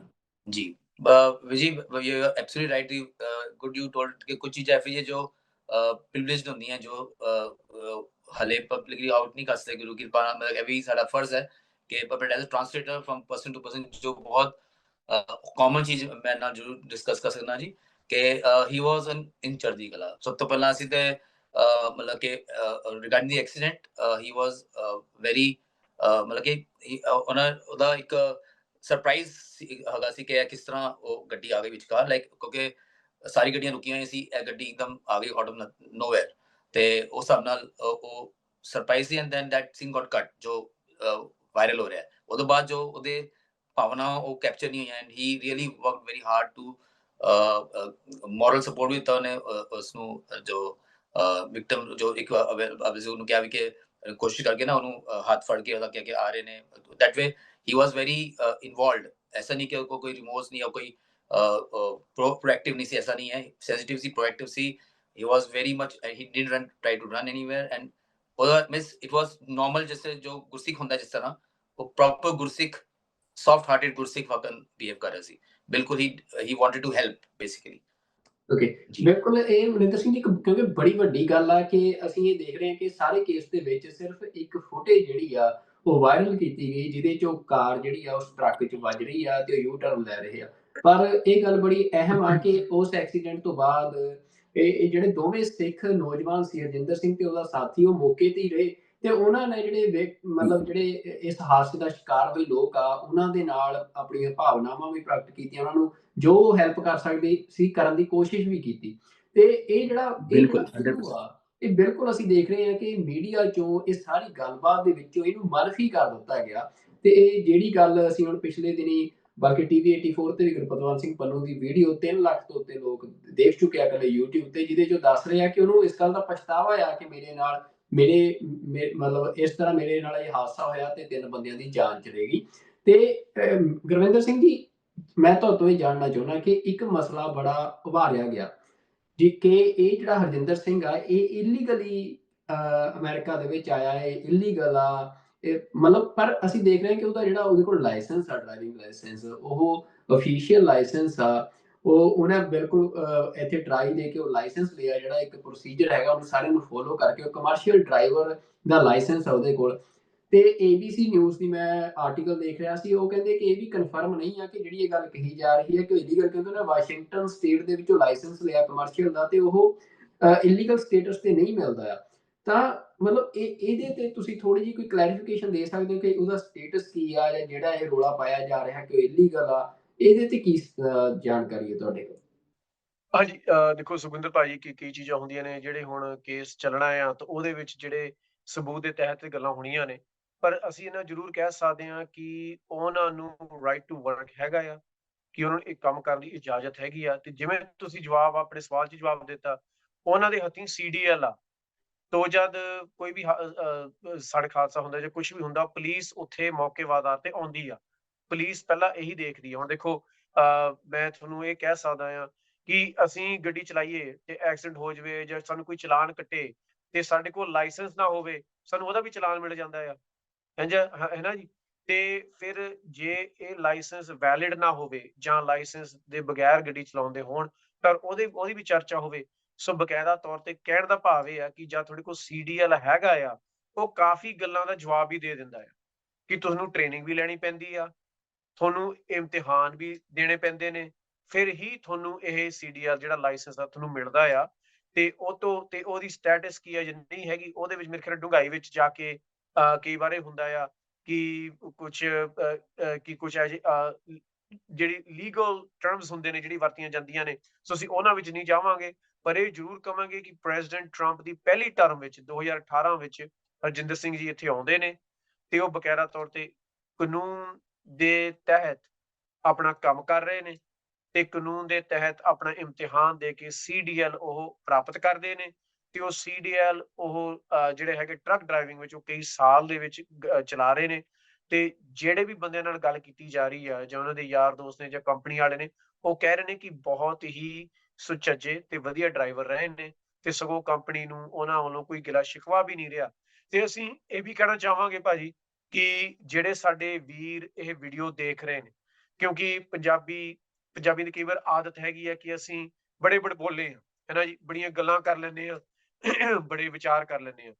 ਪਰ ਸਾਡੇ ਕੋਲ ਜਿਹੜਾ ਸਭ ਤੋਂ ਵੱਡਾ ਕਾਨੂੰਨੀ ਹੱਕ ਆ ਨਾ ਅਮਰੀਕਾ ਦੇ ਵਿੱਚ, ਉਹ ਹੈਗਾ ਹੈ ਕਿ ਤੁਸੀਂ ਚੁੱਪ ਰਹਿਣਾ ਹੈ। ਉਹਨੂੰ ਕਹਿੰਦੇ ਨੇ ਰਾਈਟ ਟੂ ਰਿਮੇਨ ਸਾਇਲੈਂਟ। ਤੁਸੀਂ ਕਦੇ ਵੀ ਕਿਸੇ ਵਾਰਦਾਤ ਵਿੱਚ ਸ਼ਾਮਲ ਹੁੰਦੇ ਹੋ, ਅਸੀਂ ਦੇਖਦੇ ਹਾਂ ਕਿ ਆਈਸ ਦਾ ਹੁਣ ਇਮੀਗ੍ਰੇਸ਼ਨ ਦਾ ਮਸਲਾ ਬੜਾ ਚੱਲ ਰਿਹਾ ਹੈ। ਕੋਈ ਗੱਡੀ ਵਿੱਚ ਤੁਹਾਨੂੰ ਫੜ ਲੈਂਦਾ, ਰੋਕ ਲੈਂਦਾ, ਜਾਂ ਕੋਈ ਤੁਹਾਡੇ ਘਰੇ ਆ ਜਾਂਦਾ, ਪੁਲਿਸ ਵਾਲੇ ਵੀ ਕਹਿੰਦੇ ਨੇ you have the right to remain silent, anything you say can and be used against you। ਕਹਿਣ ਦਾ ਭਾਵ ਤੁਸੀਂ ਕੁਝ ਵੀ ਕਹਿੰਦੇ ਹੋ ਨਾ, ਕੁਝ ਵੀ ਦਰਸਾਉਂਦੇ ਹੋ, ਉਹ ਤੁਹਾਡੇ ਖਿਲਾਫ ਵਰਤਿਆ ਜਾ ਸਕਦਾ ਹੈ। ਸੋ ਮੈਂ ਬੇਨਤੀ ਕਰਦਾ ਸਾਰੇ ਵੀਰਾਂ ਨੂੰ, ਸਾਰੀਆਂ ਭੈਣਾਂ ਨੂੰ, ਸਾਡੇ ਬਜ਼ੁਰਗਾਂ ਨੂੰ, ਸਾਡੇ ਬੱਚਿਆਂ ਨੂੰ, ਕਦੇ ਵੀ ਇਹੋ ਜਿਹੇ ਹਾਦਸੇ ਹੁੰਦੇ ਨੇ ਤੁਸੀਂ ਲਾਅ ਇਨਫੋਰਸਮੈਂਟ ਦੇ ਨਾਲ ਨਜਿੱਠਿਆ ਨਾ ਕਰੋ, ਗੱਲਬਾਤ ਨਾ ਕਰਿਆ ਕਰੋ, ਸਾਫ਼ ਕਿਹਾ ਕਰੋ I exercise my 5th amendment right, ਕਿ ਮੇਰਾ ਹੱਕ ਆ ਕਿ ਮੈਂ ਕੁਝ ਨਹੀਂ ਬੋਲਣਾ, ਤੇ ਜੇ ਤੁਸੀਂ ਗੱਲ ਕਰਨੀ ਆ ਮੇਰੇ ਵਕੀਲ ਨਾਲ ਗੱਲ ਕਰੋ। ਇਹ ਮੈਂ ਬੇਨਤੀ ਕਰਦਾ ਸਾਰਿਆਂ ਨੂੰ, ਇਹ ਜ਼ਰੂਰ ਇਹ ਯਾਦ ਰੱਖੋ, ਇਹ ਅਧਿਕਾਰ ਆ ਸਾਡੇ ਕੋਲ, ਇਹ ਸਾਡੇ ਇਹ ਜੋ ਬੜਾ ਮੁੱਢਲਾ ਅਧਿਕਾਰ ਆ ਅਮਰੀਕਾ ਦੇ ਵਿੱਚ, ਤੇ ਇਹਦਾ ਜ਼ਰੂਰ ਅਸੀਂ ਇਸਤੇਮਾਲ ਕਰਿਆ ਕਰੀਏ। ਬਿਲਕੁਲ ਜੀ। ਤਾਂ ਗੁਰਵਿੰਦਰ ਸਿੰਘ ਜੀ, ਹੁਣ ਜਦੋਂ ਅਸੀਂ ਕਾਨੂੰਨੀ ਪੈਰਵਾਈ ਜਿਹੜੀ ਆ ਇਹ ਮਤਲਬ ਇਹਦਾ ਕੁਛ ਤੁਸੀਂ ਅੰਦਾਜ਼ਾ ਦੱਸ ਸਕਦੇ ਹੋ ਕਿ ਕਿਵੇਂ ਜਿਹੜਾ ਇਹ ਪ੍ਰੋਸੀਜਰ ਆ ਹੁਣ ਅੱਗੇ ਚੱਲੇਗਾ? ਤੇ ਜਿਹੜੀਆਂ ਅਫਵਾਹਾਂ, ਮੈਂ ਅਫਵਾਹਾਂ ਹੀ ਕਹਿ ਸਕਦਾ, ਜਾਂ ਜਿਹੜੀਆਂ ਜਾਣਕਾਰੀਆਂ ਆਈਆਂ, ਇਹ ਜਿਹੜੀਆਂ ਕਿਹਾ ਗਿਆ ਕਿ 45 ਸਾਲ ਦੀ ਸਜ਼ਾ ਹੋ ਗਈ ਆ ਜਾਂ ਹੋਣ ਜਾ ਰਹੀ ਆ, ਇਹ ਉਸ ਸਿਚੁਏਸ਼ਨ ਬਾਰੇ ਥੋੜ੍ਹੀ ਜਿਹੀ ਕਲੈਰਿਟੀ ਜ਼ਰੂਰ ਦਿਓ। ਇਹ ਦੇਖੋ ਭਾਜੀ, ਇਹ ਬੜੀ ਅਫਸੋਸ ਵਾਲੀ ਗੱਲ ਆ ਕਿ ਜਦ ਟਿਕਟੌਕ ਤੇ ਇੰਸਟਾਗ੍ਰਾਮ ਨੇ ਇਹ ਕਰ ਦਿੱਤਾ ਆ ਕਿ ਜਿਹੜਾ ਮਰਜ਼ੀ ਵਿਅਕਤੀ ਘਰੇ ਬੈਠਾ ਬੈਠਾ ਵਕੀਲ ਬਣ ਜਾਂਦਾ, ਘਰੇ ਬੈਠਾ ਬੈਠਾ ਪੱਤਰਕਾਰ ਬਣ ਜਾਂਦਾ, ਘਰੇ ਬੈਠਾ ਬੈਠਾ ਰਿਪੋਰਟਰ ਬਣ ਜਾਂਦਾ, ਤੇ ਗੱਲਾਂ ਵੀ ਅਸੀਂ ਫਿਰ ਆਪਣੇ ਵੱਲੋਂ ਬਣਾ ਲੈਂਦੇ ਹਾਂ, ਮਾੜੀ ਮੋਟੀ ਅਸੀਂ ਖੋਜ WhatsApp ਯੂਨੀਵਰਸਿਟੀ ਤੋਂ ਲੈ ਲੈਂਦੇ ਹਾਂ, ਤੇ ਉਹ ਫਿਰ ਅਸੀਂ ਬੜੀ ਤੇਜ਼ੀ ਨਾਲ ਸ਼ੇਅਰ ਕਰਦੇ ਹਾਂ। ਸੋ ਇਹ ਬੇਨਤੀ ਆ ਕਿ ਇਹਨਾਂ ਦੀ ਹਜੇ ਕੋਈ ਸੁਣਵਾਈ ਨਹੀਂ ਹੋਈ, ਇਹਨਾਂ ਦੀ ਪੇਸ਼ੀ ਹੋਈ ਆ। ਪੇਸ਼ੀ ਦਾ ਮਤਲਬ ਇਹੀ ਆ ਕਿ ਤੁਸੀਂ ਅਪੀਅਰ ਕਰ ਰਹੇ ਹੋ ਬਸ, ਕੋਈ ਜਿਹੜੇ ਸਜ਼ਾ ਜਾਂ ਕੇਸ ਉਹ ਤਾਂ ਹਜੇ ਚੱਲਿਆ ਹੀ ਨਹੀਂ, ਉਹ ਤਾਂ ਚੱਲਣਾ ਆ। ਤੁਸੀਂ ਪਹਿਲਾਂ ਕਹਿ ਦੇਣਾ ਕਿ ਸਜ਼ਾ ਇੰਨੀ ਹੋਗੀ ਜਾਂ ਹੋ ਜਾਣੀ ਆ, ਜਾਂ ਘਟਾ ਦਿਓ ਜਾਂ ਵਧਾ ਦਿਓ। ਦੇਖੋ, ਜਿਹੜੀ ਇੱਕ ਬੜੀ ਮਸ਼ਹੂਰ ਪਟੀਸ਼ਨ ਆਈ ਆ, ਉਹ ਪਟੀਸ਼ਨ ਨੇ ਸਿਰਫ ਸਾਡਾ ਨੁਕਸਾਨ ਹੀ ਕੀਤਾ, ਫਾਇਦਾ ਤਾਂ ਕੀਤਾ ਹੀ ਨਹੀਂ। ਤੁਸੀਂ ਜਿਹੜਾ ਵੀ ਮੀਡੀਆ ਆਊਟਲੈਟ ਦੇਖਦੇ ਹੋ, ਉਹ ਗੱਲ ਐਵੇਂ ਕਰ ਰਹੇ ਨੇ ਕਿ ਦੇਖੋ ਜੀ, ਮਿਲੀਅਨ, 1.5 ਜਾਂ 2 ਮਿਲੀਅਨ ਉਹ ਅਪਡੇਟ ਹੀ ਕਰਦੇ ਰਹਿੰਦੇ ਨੇ ਉਹ ਪਟੀਸ਼ਨ ਨਾਲ, ਕਿ ਦੇਖੋ ਜੀ ਇਹ ਤਾਂ ਬੰਦੇ ਇਹਦੇ ਹੱਕ 'ਚ ਖੜੇ ਨੇ, ਇਹਦੇ ਨੂੰ ਕਹਿੰਦੇ ਨੇ ਕਿ ਸਜ਼ਾ ਨਹੀਂ ਹੋਣੀ ਚਾਹੀਦੀ, ਉਹ ਘਟਾਉਣ ਨੂੰ ਫਿਰਦੇ ਨੇ, ਇਹਨੂੰ ਕੱਢਣ ਨੂੰ ਫਿਰਦੇ ਨੇ, ਇਹ ਤਾਂ ਦਰਦ ਹੀ ਨਹੀਂ ਜਾਂ ਦੁੱਖ ਪ੍ਰਗਟ ਨਹੀਂ ਕਰ ਰਹੇ ਜਿਨ੍ਹਾਂ ਦੀ ਜਾਨਾਂ ਚਲੀਆਂ ਗਈਆਂ। ਸੋ ਇਹ ਸਾਨੂੰ ਮੈਂ ਬੇਨਤੀ ਕਰਾਂਗਾ ਕਿ ਚੌਕਸ ਰਿਹਾ ਕਰੋ। ਕੋਈ ਵੀ ਪਟੀਸ਼ਨ ਆਉਂਦੀ ਹੈ ਸਾਡੇ ਕੋਲ, ਕੋਈ ਵੀ ਵੀਡੀਓ ਆਉਂਦੀ ਹੈ ਸਾਡੇ ਕੋਲ, ਥੋੜੀ ਜਿਹੀ ਖੋਜ ਕਰਕੇ, ਥੋੜੀ ਜਿਹੀ ਪੜਤਾਲ ਕਰਕੇ, ਫਿਰ ਹੀ ਜਾਂ ਉਹਨੂੰ ਸ਼ੇਅਰ ਕਰੋ, ਫਿਰ ਹੀ ਜਾਂ ਉਹਦੇ ਤੇ ਦਸਤਖਤ ਕਰਿਆ ਕਰੋ। ਤੇ ਮੈਂ ਸੁਖਵਿੰਦਰ ਭਾਈ ਇੱਕ ਬੇਨਤੀ ਇਹ ਵੀ ਕਰਾਂਗਾ ਕਿ ਇਸ ਸ਼ਨੀਵਾਰ ਅਸੀਂ ਜਿਹੜੀ ਉਹ ਜਾਨਾਂ ਗਈਆਂ ਨੇ ਉਹਨਾਂ ਲਈ ਅਰਦਾਸ ਬੇਨਤੀ ਕਰ ਰਹੇ ਹਾਂ, ਉਹਨਾਂ ਨੂੰ ਸ਼ਰਧਾ ਦੇ ਫੁੱਲ ਭੇਟ ਕਰ ਰਹੇ ਹਾਂ। ਬਕਾਇਦਾ ਤੌਰ ਤੇ ਕੈਨੇਡਾ ਤੋਂ, ਅਮਰੀਕਾ ਤੋਂ, ਵੱਖ-ਵੱਖ ਸੂਬਿਆਂ ਤੋਂ, ਦੇਖੋ ਭਾਈ ਮਨਿੰਦਰ ਸਿੰਘ ਜੀ ਨਿਊਯਾਰਕ ਤੋਂ ਆਏ ਨੇ, ਦਾਸ ਟੈਕਸਸ ਤੋਂ ਹੋਵੇਗਾ, ਕੈਲੀਫੋਰਨੀਆ ਤੋਂ, ਸਿਆਟਲ, ਵਾਸ਼ਿੰਗਟਨ ਤੋਂ ਸੰਗਤਾਂ ਆ ਰਹੀਆਂ ਨੇ, ਇਹ ਜ਼ਾਹਿਰ ਕਰਨ ਲਈ ਕਿ ਜਿਹੜਾ ਬਿਰਤਾਂਤ ਸਿਰਜਿਆ ਜਾ ਰਿਹਾ ਆ ਉਹਨੂੰ ਠੱਲ ਕਿਵੇਂ ਪਾਈ ਜਾਏ, ਕਿ ਸਿੱਖ ਸਿਧਾਂਤ ਕੀ ਨੇ, ਸਿੱਖ ਫਲਸਫਾ ਕੀ ਆ। ਸਿੱਖ ਤਾਂ ਉਹ ਨੇ ਜਦ ਫਲੋਰੀਡਾ ਦੇ ਵਿੱਚ ਹੜ੍ਹ ਆਏ ਨੇ, ਜਦ ਤੂਫਾਨ ਆਏ ਨੇ, ਉਦੋਂ ਅਸੀਂ ਸੈਂਕੜੇ ਵਾਰ ਜਾ ਕੇ ਮਾਨਸ ਕੀ ਜਾਤ ਸਭ ਏਕੋ ਪਛਾਣਬੋ, ਜਿਹੜੀ ਗੁਰੂ ਸਾਹਿਬ ਦੇ ਸਿਧਾਂਤ ਨੇ ਉਹਨਾਂ ਤੇ ਚੱਲਦੇ ਹਾਂ ਅਸੀਂ ਲੋੜਵੰਦਾਂ ਦੀ ਸਹਾਇਤਾ ਕੀਤੀ। ਇਹ ਆ ਅਸਲ ਪਛਾਣ ਸਿੱਖ ਦੀ। ਸੋ ਇਹ ਸਾਡਾ ਜਿਹੜਾ ਬਿਰਤਾਂਤ ਸਿਰਜਿਆ ਜਾਵੇ, ਸਾਨੂੰ ਬੜੀ ਜ਼ਰੂਰਤ ਆ ਉਹਦਾ ਕਿਵੇਂ ਸਾਹਮਣਾ ਕੀਤਾ ਜਾਵੇ। ਸੋ ਇਸ ਸ਼ਨੀਵਾਰ ਸੁਖਵਿੰਦਰ ਸਿੰਘ ਜੀ ਇਹ 12 ਵਜੇ ਹੋਵੇਗਾ ਸੇਂਟ ਲੂਸ਼ੀ ਜੇਲ੍ਹ ਦੇ ਬਾਹਰੇ, ਇਸ ਸ਼ਨੀਵਾਰ ਅਗਸਤ 3 ਨੂੰ। ਬਿਲਕੁਲ, ਮੈਂ ਦਰਸ਼ਕਾਂ ਦੇ ਨਾਲ ਇਹ ਵੀ ਜਾਣਕਾਰੀ ਸਾਂਝੀ ਕਰਨੀ ਚਾਹੁੰਦਾ ਕਿ ਇਹ ਸਿੱਖਾਂ ਦੇ ਲਈ ਇਹ ਜਿਹੜਾ ਕੇਸ ਆ, ਉਹ ਇੱਕ ਤੁਸੀਂ ਕਹਿ ਸਕਦੇ ਹੋ ਕਿ ਇੱਕ ਸਟੱਡੀ ਕੇਸ ਵੀ ਆ, ਜਿਹੜਾ ਵੀ ਜਿੱਦਾਂ ਦੀ ਇਸ ਟਾਈਮ ਗਲੋਬਲ ਪੋਲਿਟਿਕਸ ਬਣੀ ਹੋਈ ਆ ਤੇ ਜਿੰਨਾ ਸਿੱਖਾਂ ਦੇ ਉੱਤੇ ਫੋਕਸਡ ਆ ਗਲੋਬਲ ਪੋਲਿਟਿਕਸ, ਤਾਂ ਸਿੱਖਾਂ ਨੂੰ ਇਸ ਗੱਲ ਤੇ ਬੜਾ ਧਿਆਨ ਰੱਖਣਾ ਚਾਹੀਦਾ ਕਿ ਕਿਹੜੇ ਵਰਤਾਂਤ ਜਾਂ ਨੈਰੇਟਿਵ ਉਹਨਾਂ ਦੇ ਵਿੱਚ ਸੁੱਟੇ ਜਾ ਰਹੇ ਆ, ਕਿ ਕਿਤੇ ਉਹ ਕਿਸੇ ਦੁਸ਼ਮਣ ਦੇ ਨੈਰੇਟਿਵ ਦਾ ਸ਼ਿਕਾਰ ਤਾਂ ਨਹੀਂ ਹੋ ਰਹੇ, ਕਿਸੇ ਦੁਸ਼ਮਣ ਦੇ ਨੈਰੇਟਿਵ ਦੇ ਉਹਦੇ ਜਾਲ ਦੇ ਵਿੱਚ ਤਾਂ ਨਹੀਂ ਫਸ ਰਹੇ। ਤਾਂ ਇਹ ਕੇਸ ਜਿਹੜਾ ਆ, ਇਹ ਉਹਦੀ ਇੱਕ ਵੱਡੀ ਉਦਾਹਰਨ ਆ ਕਿ ਜਿੱਥੇ ਲੱਗਿਆ ਕਿ ਸਿੱਖਾਂ ਦਾ ਇੱਕ ਹਿੱਸਾ ਜਿਹੜਾ ਆ, ਉਹ ਇਸ ਮਤਲਬ ਇੱਕ ਨੈਰੇਟਿਵ ਸਿੱਖਾਂ ਦੇ ਵਿੱਚ ਸੁੱਟਿਆ ਗਿਆ, ਜਿਹਦਾ ਸ਼ਿਕਾਰ ਹੋਇਆ। ਤੇ ਜਿਹੜਾ narrative social media, Facebook, TikTok ਦੀਆਂ ਜਿਹੜੀਆਂ ਇੱਕ WhatsApp ਯੂਨੀਵਰਸਿਟੀਜ਼, ਇਹ ਫੇਕ ਯੂਨੀਵਰਸਿਟੀਜ਼ ਭਾਰਤ ਦੇ ਵਿੱਚ ਬਣਾਈਆਂ ਗਈਆਂ ਕਿ ਜਾਣਕਾਰੀ ਜਿਹੜੀ ਆ ਉਹਦੇ ਕੋਈ ਤੱਥ ਨਹੀਂ ਹੁੰਦੇ, ਕੋਈ ਆਧਾਰ ਨਹੀਂ ਹੁੰਦਾ, ਉਹ ਉਹਨੂੰ ਭਾਰਤ ਦੇ ਲੋਕ ਤਾਂ ਜਿਹੜੇ ਹੈਗੇ ਆ, ਮਤਲਬ ਇੱਕ ਅਨਪੜ੍ਹਤਾ ਉੱਥੇ ਇੰਨੀ ਆ ਕਿ ਉਹ ਉਹਨੂੰ ਹੀ ਸੱਚ ਜਾਣ ਕੇ ਤੇ ਉਹਦੇ ਮਗਰ ਲੱਗ ਜਾਂਦੇ ਆ। ਪਰ ਪੰਜਾਬ ਦੇ ਵਿੱਚ ਖਾਸ ਤੌਰ ਤੇ ਸਿੱਖ ਇੱਕ ਪੜ੍ਹੀ ਲਿਖੀ ਕੌਮ ਆ, ਤਾਂ ਸਿੱਖਾਂ ਨੂੰ ਇਹੋ ਜਿਹੇ ਜਿਹੜੇ ਨੈਰੇਟਿਵਸ ਆ ਉਹਨਾਂ ਤੋਂ ਸੁਚੇਤ ਰਹਿਣਾ ਚਾਹੀਦਾ। ਇੱਕ ਹੋਰ ਜਾਣਕਾਰੀ ਮੈਂ ਦਰਸ਼ਕਾਂ ਨਾਲ ਸਾਂਝੀ ਕਰਦਾ ਕਿ ਜਿਹੜੀ ਅਮਰੀਕਾ ਦੇ ਵਿੱਚ ਜਿਹੜੀ ਇੰਟਰਨਲ ਪੋਲਿਟਿਕਸ ਆ, ਉਹ ਡੈਮੋਕ੍ਰੇਟਸ ਤੇ ਰਿਪਬਲਿਕਨ ਦਾ ਇਹ ਜਿਹੜਾ ਮਸਲਾ ਆ, ਇਹ ਉਹ ਮਸਲਾ ਆ ਜਿਹਦੇ ਚ ਸਿੱਖ ਫੋਕਸ ਵਿੱਚ ਨਹੀਂ ਆ। ਆਲ ਓਵਰ ਜਿਹੜੀ ਇਮੀਗ੍ਰੈਂਟ ਕਮਿਊਨਿਟੀ ਆ, ਉਹਦੇ ਬਾਰੇ ਜਿਹੜੀ ਡੈਮੋਕ੍ਰੇਟਸ ਦੀ ਜਿਹੜੀ ਅਪਰੋਚ ਸੀ, ਉਹਦੇ ਖਿਲਾਫ ਰਿਪਬਲਿਕਨਸ ਜਿਹੜੇ ਆ ਉਹ ਆਪਣੀ ਪੋਲਿਟਿਕਸ ਖੜੀ ਕਰ ਰਹੇ ਆ। ਤੇ ਉਹ ਜਿਹੜੀ ਉਹਨਾਂ ਦੀ ਇੰਟਰਨਲ ਪੋਲਿਟਿਕਸ ਆ, ਵੋਟਾਂ ਦੀ ਸਿਆਸਤ ਆ, ਇਹ ਸਾਰਾ ਉਹਦੇ ਨਾਲ ਜੁੜਿਆ ਹੋਇਆ ਸੀ। ਉਹ ਕਿਤੇ ਸਿੱਖਾਂ ਦੇ ਉੱਤੇ ਜਿਹੜਾ ਆ ਸਪੈਸੀਫਿਕਲੀ ਅਟੈਕ ਨਹੀਂ ਸੀ।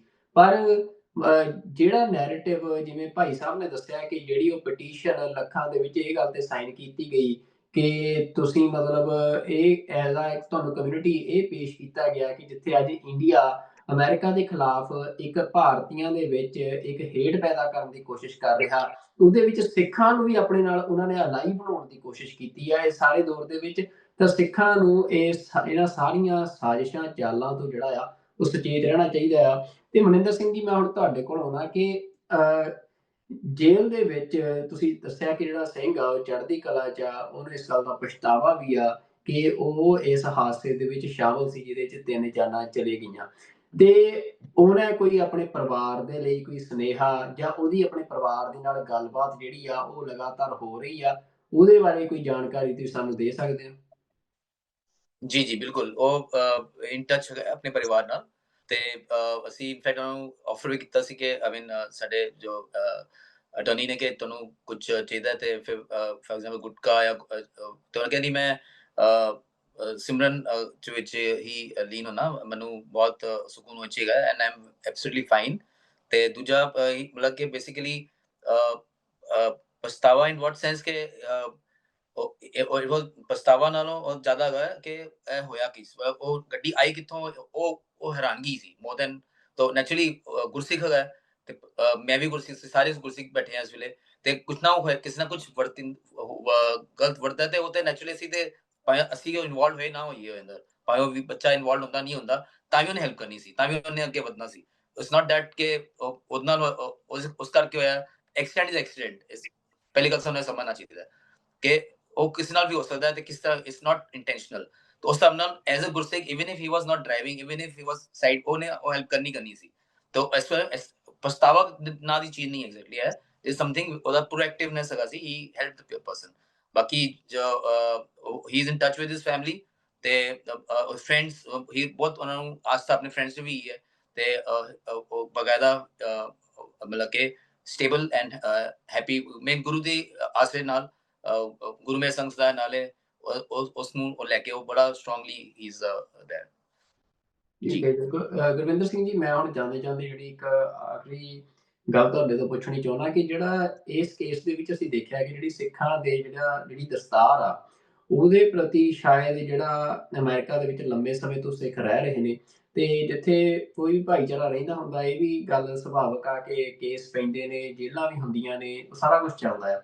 ਤਾਂ ਉਹਦੇ 'ਚ ਜਿਹੜਾ ਪ੍ਰਿਜ਼ਨ ਸਿਸਟਮ ਆ, ਉਹਦੇ 'ਚ ਜਿਹੜੀ ਦਸਤਾਰ ਨੂੰ ਦਾ ਹੱਕ ਆ ਜਿਹੜਾ, ਉਹਦਾ ਕੀ ਸਟੇਟਸ ਆ? ਤੇ ਇਸ ਕੇਸ ਤੋਂ ਬਾਅਦ ਕਿਉਂਕਿ ਇਹ ਗੱਲ ਵੱਡੇ ਪੱਧਰ ਤੇ ਮਤਲਬ ਜਿਹੜੀ ਆ ਹੁਣ ਹਰੇਕ ਦੇ ਸਾਹਮਣੇ ਆਈ ਆ, ਤਾਂ ਕੀ ਮਤਲਬ ਦਸਤਾਰ ਦੇ ਹੱਕ ਦੇ ਲਈ ਕੋਈ ਚਾਰਾਜ਼ੋਈ, ਯੂਨਾਈਟਿਡ ਸਿੱਖਸ ਜਾਂ ਹੋਰ ਸਿੱਖ ਜਥੇਬੰਦੀਆਂ ਇਹ ਸੋਚ ਰਹੀਆਂ ਨੇ ਕਰਨ ਦੀ, ਵੀ ਕੀ ਸਟੇਟਸ ਆ ਕਿ ਜਿਵੇਂ ਉਹਨੂੰ ਨੰਗੇ ਸਿਰ ਅਦਾਲਤ 'ਚ ਪੇਸ਼ ਕੀਤਾ ਗਿਆ ਕਿ ਅੱਗੇ ਤੋਂ ਇਹ ਕਿਸੇ ਸਿੱਖ ਦੇ ਨਾਲ ਇਸ ਤਰ੍ਹਾਂ ਦਾ ਵਰਤਾਰਾ ਨਾ ਹੋਵੇ, ਉਹਦੇ ਲਈ ਕੀ ਕੀਤਾ ਜਾਣਾ ਚਾਹੀਦਾ ਜਾਂ ਕੀ ਕੀਤਾ ਜਾ ਰਿਹਾ ਹੈ?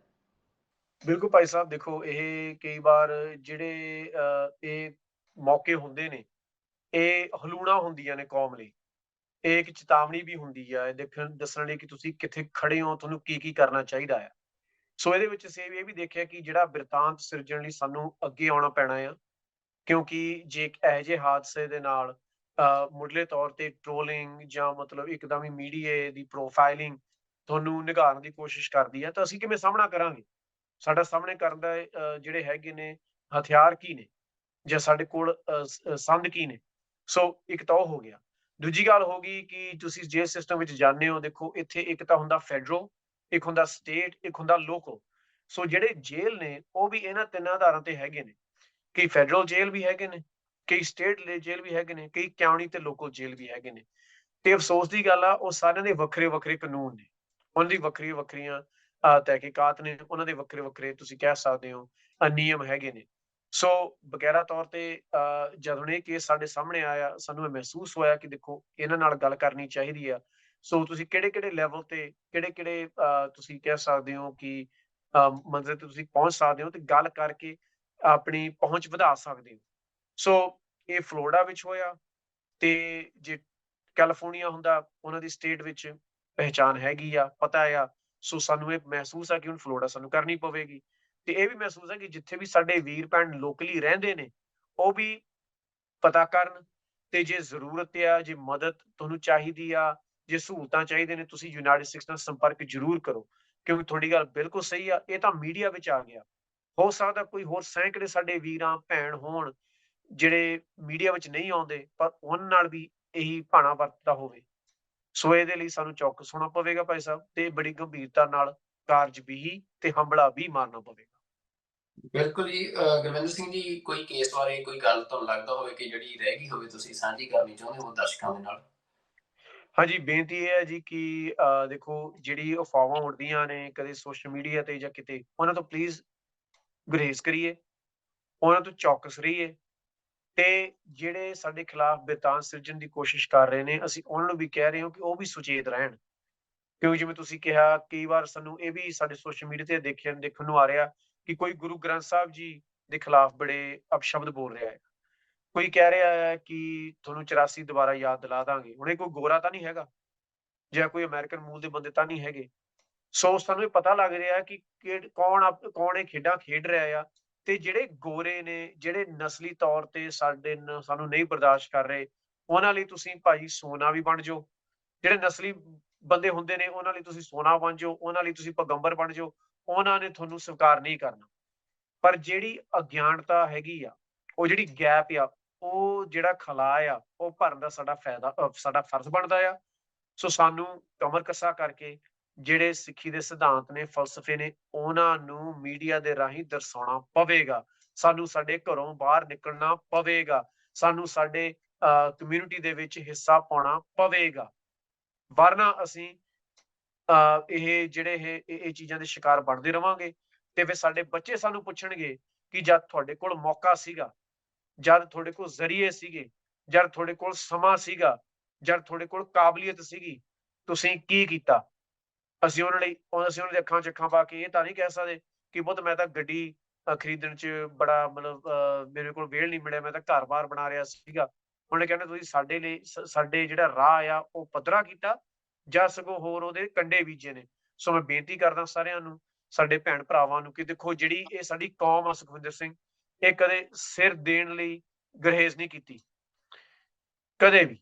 ਤੁਸੀਂ ਸਾਡਾ ਇਤਿਹਾਸ ਗਵਾਹ ਆ। ਸੋ ਹੁਣ ਸਮਾਂ ਕੱਢਣ ਦਾ ਵੇਲਾ ਹੈ। ਸਮਾਂ ਕੱਢੋ, ਹੰਭਲਾ ਮਾਰੋ, ਤੇ ਜਿਹੜੀ ਸਾਡੀ ਪਹਿਚਾਣ ਆ ਉਹਨੂੰ ਨਿਵੇਕਲੇ ਢੰਗ ਨਾਲ ਪੇਸ਼ ਕਰੋ, ਜੇ ਸਾਡੀ ਆਉਣ ਵਾਲੀ ਪੀੜ੍ਹੀਆਂ ਵੀ ਸਾਡੇ ਤੋਂ ਕੁਛ ਸੇਧ ਲੈ ਸਕਣ। ਬਿਲਕੁਲ ਜੀ ਗੁਰਵਿੰਦਰ ਸਿੰਘ ਜੀ। ਦੇਖੋ, ਇੱਕ ਵੱਡੀ ਜਿਹੜੀ ਅਮਰੀਕਾ ਦੇ ਵਿੱਚ ਇਸ ਟਾਈਮ ਕਈ ਲੋਕਾਂ ਨੇ ਇਸ ਘਟਨਾ ਤੋਂ ਬਾਅਦ ਸਿੱਖਾਂ ਦੇ ਵਿੱਚ ਵੀ ਇਹ ਗੱਲ ਆਈ ਕਿ ਜਿਹੜੀ ਗੋ ਬੈਕ ਦੀ ਗੱਲ ਚੱਲ ਰਹੀ ਆ, ਕਿ ਜਿਹੜਾ ਐਂਟੀ ਇਮੀਗ੍ਰੈਂਟ ਸੈਂਟੀਮੈਂਟ ਆ, ਉਹ ਗਵਰਨਮੈਂਟ ਦੀ, ਮੈਂ ਤੁਹਾਨੂੰ ਦੱਸਿਆ ਕਿ ਇੱਕ ਇੰਟਰਨਲ ਪੋਲਿਟਿਕਸ ਦਾ ਮਸਲਾ, ਪਰ ਜਿਹੜਾ ਇੱਕ ਨਸਲੀ ਲੋਕ ਨੇ ਜਿਹੜੇ, ਉਹ ਹਰ ਕੌਮ ਦੇ ਵਿੱਚ, ਹਰ ਥਾਂ ਦੇ ਉੱਤੇ ਤੁਹਾਨੂੰ ਹਰ ਮੁਲਕ ਦੇ ਵਿੱਚ ਇਹੋ ਜਿਹੇ ਲੋਕ ਮਿਲ ਜਾਣਗੇ। ਤੇ ਉਹ ਜਿਹੜੀ ਇੱਕ ਹੇਟ ਕੈਂਪੇਨ ਆ, ਉਹ ਹਰ ਤਰ੍ਹਾਂ ਦੇ ਜਿਹੜਾ ਇਮੀਗ੍ਰੈਂਟ ਆ ਉਹਦੇ ਖਿਲਾਫ ਚਲਾਈ ਜਾ ਰਹੀ ਆ। ਪਰ ਉਹਦੇ 'ਚ ਸਿੱਖਾਂ ਦੇ ਮਾਮਲੇ 'ਚ ਸਿੱਖਾਂ ਨੇ ਸਪਸ਼ਟ ਕੀਤਾ ਆ ਕਿ ਸਿੱਖ ਜਿਹੜੇ ਆ, ਉਹ ਗੋ ਬੈਕ ਉਹਨੂੰ ਕਿਹਾ ਜਾਂਦਾ ਜਿਹਦਾ ਕੋਈ ਘਰ ਹੋਵੇ। ਤੇ ਸਿੱਖ ਇਸ ਟਾਈਮ ਅਮਰੀਕਾ ਹੋਵੇ ਚਾਹੇ ਇਹਨਾਂ ਮੁਲਕਾਂ ਦੇ ਵਿੱਚ ਜਿਹੜੇ ਰਿਫਿਊਜੀ ਕਲੇਮ ਤੇ ਆਏ ਨੇ, ਉਹ ਇਸੇ ਕਰਕੇ ਆਏ ਕਿਉਂਕਿ ਸਿੱਖਾਂ ਦਾ ਕੋਈ ਘਰ ਹੀ ਨਹੀਂ ਆ। ਤੇ ਇਸ ਕਰਕੇ ਮਤਲਬ ਇਹ ਵੀ ਗੱਲ ਕਹੀ ਜਾ ਰਹੀ ਹੈ ਕਿ ਜਿੱਦਾਂ ਸਿੱਖਾਂ ਦਾ ਆਪਣਾ ਘਰ ਬਣ ਗਿਆ ਤੇ ਫਿਰ ਸ਼ਾਇਦ ਗੋ ਬੈਕ ਕਹਿਣ ਦੀ ਜਿਹੜੀ ਆ ਉਹ ਲੋੜ ਨਾ ਪਵੇ। ਜਿਹੜੇ ਰਿਫਿਊਜੀ ਕਲੇਮ ਦੇ ਉੱਤੇ ਆਏ ਨੇ ਤੇ ਉਹ ਕਿਉਂਕਿ ਪਰਸੀਕਿਊਸ਼ਨ ਦਾ ਸ਼ਿਕਾਰ ਹੋ ਰਹੇ ਨੇ ਤੇ ਪਰਸੀਕਿਊਸ਼ਨ ਦੇ ਬਚਣ ਲਈ ਜਿਹੜਾ ਇੱਕ ਅਮਰੀਕਨ ਡ੍ਰੀਮ ਆ, ਇੱਕ ਸੇਫ ਸਪੇਸ ਮੰਨੀ ਜਾਂਦੀ ਆ, ਉੱਥੇ ਲੋਕ ਆਪਣੀ ਜ਼ਿੰਦਗੀ ਦਾਅ ਤੇ ਲਾ ਕੇ ਵੀ ਪਹੁੰਚਦੇ ਨੇ। ਤੇ ਇਹ ਸਾਰੇ ਦੇ ਚੱਲਦਿਆਂ ਜਿਹੜੀ ਨੈਰੇਟਿਵ ਦੀ ਗੱਲ ਆ, ਬਿਰਤਾਂਤ ਦੀ ਗੱਲ ਆ, ਤਾਂ ਉਹ ਸਾਨੂੰ ਸਮਝਣੀ ਬੜੀ ਜ਼ਰੂਰੀ ਆ। ਸਾਡਾ ਅੱਜ ਦਾ ਇਹ ਸ਼ੋਅ ਇਸੇ ਗੱਲ ਲਈ ਸੀ ਕਿ ਜਿਹੜੀ ਕਲੈਰਿਟੀ ਆ ਇਸ ਕੇਸ ਨੂੰ ਲੈ ਕੇ, ਇਸ ਘਟਨਾ ਨੂੰ ਲੈ ਕੇ, ਉਹ ਅਸੀਂ ਦਰਸ਼ਕਾਂ ਦੇ ਨਾਲ ਸਾਂਝੀ ਕਰ ਸਕੀਏ। ਤੇ ਹੁਣ ਤੁਹਾਡੀ ਵੀ ਜ਼ਿੰਮੇਵਾਰੀ ਆ ਕਿ ਜਿੰਨਾ ਝੂਠ ਫੈਲਾਇਆ ਜਾ ਚੁੱਕਿਆ ਆ ਫੇਸਬੁੱਕ ਦੇ ਰਾਹੀਂ, ਵਟਸਐਪ ਦੇ ਰਾਹੀਂ, ਟਿਕਟੋਕ ਦੇ ਰਾਹੀਂ, ਉਸ ਝੂਠ ਨੂੰ ਨਿਊਟਰਲਾਈਜ਼ ਕਰਨ ਵਾਸਤੇ ਤੁਸੀਂ ਜਿਹੜੀ ਇਹ ਜਾਣਕਾਰੀ ਆ, ਤੁਸੀਂ ਵੀ ਅੱਗੇ ਆਪੋ ਆਪਣੇ ਤਰੀਕਿਆਂ ਦੇ ਨਾਲ ਇਸ ਜਾਣਕਾਰੀ ਨੂੰ ਲੋਕਾਂ ਤੱਕ ਪਹੁੰਚਾਓ, ਖਾਸ ਤੌਰ ਤੇ ਸਿੱਖਾਂ ਤੱਕ, ਤੇ ਤਾਂ ਕਿ ਜਿਹੜੇ ਆਪਣੇ ਲੋਕ ਆ ਉਹ ਕਿਸੇ ਝੂਠੇ ਵਰਤਾਨ ਦਾ ਸ਼ਿਕਾਰ ਨਾ ਹੋਣ। ਤੇ ਜਿਹੜੀ ਗੱਲ ਇਸ ਟਾਈਮ ਜੀਓਪੋਲਿਟਿਕਸ ਦੀ ਆ, ਉਹ ਸਿੱਖਾਂ ਦੇ ਲਈ ਬੜੀ ਇੰਪੋਰਟੈਂਟ ਆ। ਸਿੱਖਾਂ ਨੂੰ ਇਹ ਗੱਲ ਸਮਝਣੀ ਚਾਹੀਦੀ ਆ ਕਿ ਇਹ ਗੱਲ ਇੱਥੇ ਵੀ ਜਿਹੜੀ ਸਿੱਖ ਹਮੇਸ਼ਾ ਕਹਿੰਦੇ ਆ ਵੀ ਜਿਹੜਾ ਜਦੋਂ ਜਿਸ ਕੌਮ ਦਾ ਆਪਣਾ ਘਰ ਨਹੀਂ ਹੁੰਦਾ, ਜਿਵੇਂ ਗੁਰਬਾਣੀ 'ਚ ਵੀ ਅਸੀਂ ਕਹਿੰਦੇ ਆ ਕਿ ਬਾਰ ਪਰਾਏ ਬੈਸਣਾ ਸਾਈਂ ਮੁਝੇ ਨਾ ਦੇ, ਤਾਂ ਜਿਹੜੀ ਸਿੱਖਾਂ ਦੀ ਇਹ ਸਥਿਤੀ ਆ, ਉਹਦੀ ਜਿਹੜੀ ਮੂਲ ਸਮੱਸਿਆ ਆ ਉਹ ਇਹੀ ਆ ਕਿ ਸਿੱਖਾਂ ਦੇ ਕੋਲ ਆਪਣਾ ਕੌਮੀ ਘਰ ਨਹੀਂ ਆ। ਤਾਂ ਸਿੱਖਾਂ ਨੂੰ ਉਹਦੇ ਲਈ ਜਿਹੜੀ ਜੱਦੋ-ਜਹਿਦ ਆ, ਤਰੱਦਦ ਆ, ਉਹਦੇ 'ਚ ਸ਼ਮੂਲੀਅਤ ਕਰਨੀ ਚਾਹੀਦੀ ਹੈ, ਯੋਗਦਾਨ ਪਾਉਣਾ ਚਾਹੀਦਾ। ਤੇ ਨਾਲ ਹੀ ਜੇ ਕੋਈ ਨਸਲੀ ਇਸ ਤਰੀਕੇ ਦਾ ਕਿਤੇ ਕੋਈ ਵਰਤਾਰਾ ਸਿਰਜਿਆ ਜਾ ਰਿਹਾ ਤਾਂ ਉਹਦਾ ਡਟ ਕੇ ਵਿਰੋਧ ਵੀ ਕਰਨਾ ਚਾਹੀਦਾ। ਤੇ ਜਿਹੜੀ ਆਪਣੀ ਪਛਾਣ ਆ ਉਹਨੂੰ ਬੜੇ ਸਪਸ਼ਟ ਤਰੀਕੇ ਦੇ ਨਾਲ ਆਪਣੀ ਸੋਵਰਨ ਆਇਡੈਂਟੀਟੀ ਨੂੰ ਸਿੱਖਾਂ ਨੂੰ ਦੁਨੀਆ ਅੱਗੇ ਪੇਸ਼ ਕਰਨਾ ਚਾਹੀਦਾ। ਮੈਂ ਆਖਿਰ ਤੇ ਜਾਂਦਾ ਤੁਹਾਨੂੰ ਇਹ ਗੱਲ ਦੱਸਦਾ ਟੀਵੀ 84 ਦੇ ਸਾਰੇ ਦਰਸ਼ਕਾਂ ਨੂੰ ਕਿ ਚਾਹੇ ਉਹ ਕੋਵਿਡ ਦਾ ਸਮਾਂ ਹੋਵੇ, ਚਾਹੇ ਉਹ ਆਸਟ੍ਰੇਲੀਆ ਦੇ ਵਿੱਚ ਲੱਗੀਆਂ ਅੱਗਾਂ ਦਾ ਸਮਾਂ ਹੋਵੇ, ਚਾਹੇ ਉਹ ਦੁਨੀਆ ਅਮਰੀਕਾ ਦੇ ਵਿੱਚ ਆਏ ਹੜ੍ਹਾਂ ਦਾ ਸਮਾਂ ਹੋਵੇ, ਹਰ ਤਰ੍ਹਾਂ ਦੀ ਜਿਹੜੀ ਕੌਮਾਂਤਰੀ ਵਿਪਤਾ ਆ ਉਹਦੇ 'ਚ ਇਸ ਮੁਲਕ ਵਿਹੂਣੀ ਕੌਮ ਨੇ ਦੁਨੀਆ ਦੇ ਵਿੱਚ ਸੇਵਾ ਦਾ ਇੱਕ ਵੱਡਾ ਜਿਹੜਾ ਅਸੀਂ ਕਹਿ ਸਕਦੇ ਹਾਂ ਕਿ ਐਗਜ਼ਾਮਪਲ ਸੈੱਟ ਕੀਤੀ ਆ ਕਿ ਜਿੱਥੇ ਜਿਹੜੇ ਮੁਲਕ ਨੇ ਜਿਨ੍ਹਾਂ ਕੋਲ ਦੇਸ਼ ਆ ਉਹ ਕੁਛ ਨਹੀਂ ਕਰ ਸਕਦੇ, ਉੱਥੇ ਇਹ ਕੌਮ ਜਿਹੜੀ ਆ ਜਿਹਦੇ ਕੋਲ ਕੋਈ ਅੱਜ ਮੁਲਕ ਨਹੀਂ ਆ, ਕੋਈ ਦੇਸ਼ ਨਹੀਂ ਆ, ਘਰੋਂ ਜਿਹੜੀ ਕੌਮ ਆ ਉਹਨੂੰ ਦੁਨੀਆ ਨੇ ਦੇਖਿਆ ਕਿ ਇਹਨਾਂ ਦੇ ਅੰਦਰ ਕਿੰਨੀ ਇੱਕ ਹਿਊਮਨਿਸਟਿਕ ਨੇਚਰ ਆ ਇਸ ਕੌਮ ਦੇ ਅੰਦਰ। ਤੇ ਜਿਹੜੀ ਉਹ ਸੌਫਟ ਪਾਵਰ ਸਿੱਖਾਂ ਦੀ ਬਣੀ ਆ ਉਹਦੇ ਤੇ ਇਹ ਵੱਡੇ ਹਮਲੇ ਜਿਹੜੇ ਆ ਉਹ ਕੀਤੇ ਜਾ ਰਹੇ ਆ ਸਿੱਖ ਆਇਡੈਂਟੀਟੀ ਦੇ ਉੱਤੇ। ਤਾਂ ਤੁਹਾਨੂੰ ਇਹਨਾਂ ਤੋਂ ਸੁਚੇਤ ਰਹਿਣਾ ਚਾਹੀਦਾ ਤੇ ਕਿਸੇ ਵੀ ਜਿਹੜੇ ਇਸ ਤਰ੍ਹਾਂ ਦੇ ਝੂਠੇ ਨੈਰੇਟਿਵ ਆ ਉਹਨਾਂ ਦਾ ਸ਼ਿਕਾਰ ਸਿੱਖਾਂ ਨੂੰ ਨਹੀਂ ਹੋਣਾ ਚਾਹੀਦਾ ਤੇ ਉਹਨਾਂ ਨੂੰ ਹਵਾ ਨਹੀਂ ਦੇਣੀ ਚਾਹੀਦੀ। ਤਾਂ ਸਾਡੇ ਅੱਜ ਦੇ ਇਸ ਪ੍ਰੋਗਰਾਮ ਦੇ ਵਿੱਚ ਇੰਨਾ ਹੀ, ਤੇ ਆਸ ਕਰਦੇ ਹਾਂ ਕਿ ਤੁਹਾਨੂੰ ਸਾਡਾ ਇਹ ਪ੍ਰੋਗਰਾਮ ਦਾ ਫੋਲਟ ਲਾਈਨਸ ਇਹ ਤੁਹਾਨੂੰ ਪਸੰਦ ਆਉਂਦਾ ਹੋਵੇਗਾ ਤੇ ਹੋਰ ਵੀ ਟੀਵੀ 84 ਦੇ ਪ੍ਰੋਗਰਾਮ ਤੁਸੀਂ ਲਗਾਤਾਰ ਦੇਖਦੇ ਹੋ ਵੱਡੀ ਗਿਣਤੀ ਦੇ ਵਿੱਚ ਤੇ ਤੁਸੀਂ ਪਸੰਦ ਕਰਦੇ ਹੋ।